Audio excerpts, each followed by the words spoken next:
தேவகுமாரா தேவகுமாரா என்ன நினைச்சிடுங்க. தேவகுமாரா தேவகுமாரா கொஞ்சம் நினைச்சிடுங்க. நீங்க நினைச்சா ஆசீர்வாதம் தான்.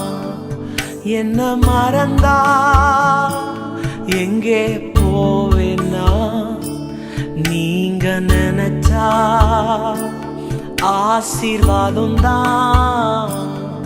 என்ன மறந்தா எங்கே போவேன்னா, தேவகுமாரா தேவகுமாரா